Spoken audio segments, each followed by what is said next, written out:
Vadnagar smart police station PI M N Dave અને તેમની ટીમની પ્રશંસનીય કામગીરી. ગંભીર ગુનામાં સંડોવાયેલા આરોપીની સફળ ધરપકડ કરવામાં આવી.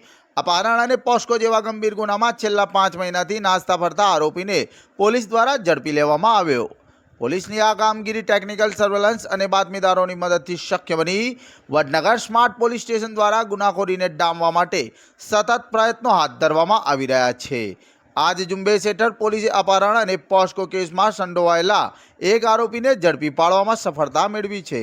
મહેસાણા એસપી હિમાંશુ સોલંકીની સૂચનાના આધારે આ કામગીરી હાથ ધરવામાં આવી હતી. ખેરાલુ વિભાગના ડીવાયએસપી જેડી કંસારાના માર્ગદર્શન હેઠળ વડનગર પોલીસ ટીમ સતત મોનિટરિંગ કરી રહી હતી. ટેકનિકલ સર્વેલન્સ અને હ્યુમન ઇન્ટેલિજન્સના આધારે આરોપીનું ચોક્કસ લોકેશન શોધી કાઢવામાં આવ્યું અને આખરે તેને ઝડપી પાડવામાં આવ્યો. પકડાયેલા આરોપી સચિન કુમાર અશોકભાઈ, જે છેલ્લા 5 મહિનાથી ફરાર હતો, તેના વિરુદ્ધ ભારતીય ન્યાય સંહિતા 2023 તથા પોસ્કો એક્ટ હેઠળ ગંભીર ગુનાઓ નોંધાયેલા છે.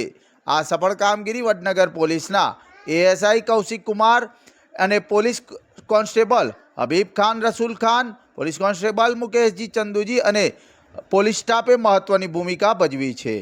પોલીસ દ્વારા આરોપી સામે કાયદેસરની કાર્યવાહી હાથ ધરવામાં આવી છે અને વધુ તપાસ ચાલુ છે. વડનગર પોલીસની આ કામગીરીને લોકો દ્વારા પ્રશંસા મળી રહી છે.